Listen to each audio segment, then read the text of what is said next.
Welcome to Should You Play It, a segment brought to you by Board Game Co. in association with Board Online, Board Offline. In Should You Play It, we go through a game, cover the few basics of how it plays, and then cover 5 reasons why you might like that game, as well as 5 reasons why you might not like that game. For today's episode, we're doing Arena the Contest. Arena the Contest is a fascinating miniatures skirmish game, has a co-op mode. I've done another video covering my overall opinion of it, which you can find a link to down below. But in today's episode, let's start going over how you play it. At its core, Arena is one of 2 things depending on what your preference is, or it can be both. It's either a competitive skirmish game where you and other players combine 4 heroes per team, it could be multiple per player, and then attack each other, and I'll go back into the combat in a second, or competitive play, a competitive mode where you and your fellow teammates can take 4 heroes total and then go through the game against the AI and the enemy minions and whatnot.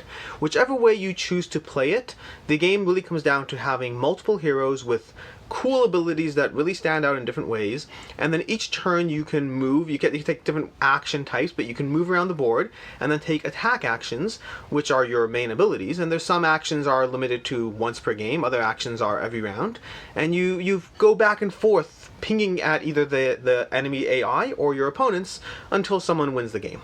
That's really the core of what it comes down to. Whole lot more we can go into, but we generally cover the cliff notes in Should You Play It. As far as why you might like it, reason number 1 is it is easy to jump into. This game absolutely shocked me when it said, here's a 6-page pamphlet on how to play the game, and also here's like 50 pages on the actual rules. I haven't read the rulebook yet. I really haven't. I've gone through the 6-page pamphlet, then I've referenced a few sections, but really I know Fantasy Flight does this as well, where they do a how to play book and then a rules reference book. This blew me away. It absolutely blew me away how easy it is to jump into. Really, you read those 6 pages, you have the core mechanisms, and then you can reference that rulebook as needed. At some point I plan on sitting down and reading it, but I haven't done it yet, and I have multiple plays under my belt of this game. So it is really easy to jump into, especially considering the kind of game it is, and the kind of rules that you usually have to wade through for these styles of games.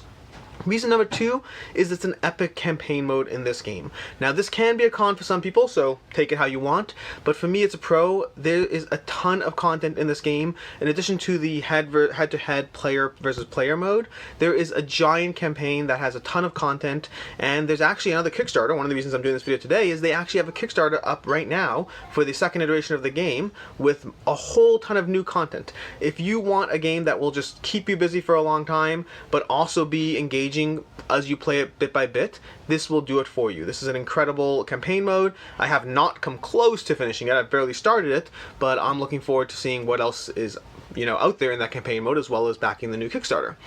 Reason number 3 is the abilities combine in interesting, fascinating ways. Now, what I mean by that is, take Cthulhu Death May Die, which is one of my favorite miniature games right now. I love Cthulhu Death May Die, and it's epically fun. But abilities don't really tend to combine that much in most of these games. You tend to have them to a certain extent, and you ping each other and you do what you need to do, but they don't really, for many of these games, there are definitely exceptions, for many of these games that I like, the abilities don't interact in meaningful ways. In Arena the Contest, the abilities interact in meaningful ways. Many of the abilities involve movement and disabling other players or pushing them around the board or doing other things to set up other players' abilities. And the abilities truly feel unique. It's not just a question of, oh, this character does 2 more damage, that character does 3 more damage. The abilities all have they give each hero, they give them a really unique feel to how you play the game, and it really does matter how you combine your 4 characters on your team to achieve your goals. It is a lot of fun to do things that stack off of each other. You push this guy 3 spaces, that pushes him into lava, that also lines up a triple shot where somebody else shoots an arrow through 3 people. It can be a blast the way these abilities combine and set you up for phenomenally epic moments in this game. Reason number 4 is that your choices matter. This goes back to the abilities combining. Something that is a must for me in nearly every game that's not a straight up party game is strategy. Feeling like what you do has an impact, feeling like what you do matters, that your choices are actually something that affects your chances of winning the game, as opposed to something that just as opposed to just playing the game. Meaning, I like it when you play the game, and I don't like it when the game plays you. When the game plays you, it can feel interesting at first, but the more you play it, the more you realize you're not actually making meaningful choices. There is no difference between no choice, like a game of war, versus a lack of meaningful choices. They ultimately end up being the same thing. Arena of the Contest is chock full of meaningful choices. The way you can see the board state, the way you can look at how the enemies line up, the way you can see that, oh wait, those guys are here and these guys are here, and if I do this, this, and this, I can get this extra level of damage or strategic placement. A lot of things going on in this game, and it really does matter what you do. And finally, for the reasons why might be for you, is there's an overwhelming hero selection. Reason number 5 is overwhelming hero selection. Again, could be a con if you're a kind of person who likes to focus on one guy and this is going to overwhelm you and you won't know what to pick. For me, it's a pro. I love it when I look at a game, and every time I play, it can be a new experience. Sure, sometimes, like if let's say I'm picking my team, very often I'll have that one character I played last game that I want to dive into a bit more, maybe 2 characters, but I'll pick 2 new ones because I want that new experience. I love it when a game provides tons of characters so that every game feels like its own special snowflake straight out of the box. I'm not as into the aspect of learning a game till you're amazing at it. I'm not into this chess thing of find a game, excel, learn, iterate, master. It's a great thing for some people. I'm into variety. I like my games to be interesting and fun. I'm not here to master a game. I'm here to have fun. I do want my choices to matter, but ultimately I prefer interesting over mastery any day of the week. As far as reasons why you should potentially not play it, start with number 1. This one's low-hanging fruit, subpar minis. Now, the subpar minis is actually a little bit of a trick one, because if you look at the Kickstarter, which I guess we'll link to down below as well, but if you look at the current Kickstarter, they recognize that this game had an amazing gameplay and the minis were disappointing to say the least. They are producing new miniatures, and if you back the Kickstarter and you have the existing game, they will give you free replacements, well, free. So basically, it's a bit of a toss-up on the con, because on the one hand, the minis are subpar, on the other hand, they're already addressing this. The reason I still left it as a con is because we don't really know what's going to happen next. I believe they're using an established factory, but I don't actually know the next steps. I don't know what will happen there, so I did leave it as a con, but it's a con with a giant asterisk because it's probably solved already. Con number 2, and this is a real one, the AI is severely lacking in the cooperative mode. The AI, the way the enemies have choices to make and what they do next, is fairly predictable. Sure, once in a while you'll be surprised because one of the few cards that are exceptional will pop up, but as of right now, it's not a very meaningful AI. Now, do not confuse this with not being difficult. It is difficult, but I do like my AI opponents to feel a little bit less predictable. I guess it does depend on the game what I'm going for. In this game, I'd rather it was less predictable and more that I have to actually worry about a degree of intelligence, versus right now it doesn't really feel like you often have to worry about a degree of intelligence. Right now it feels like you have to sit there and say, well, this is what's happening next, or this is probably what's happening next. Okay, let's just plan around that.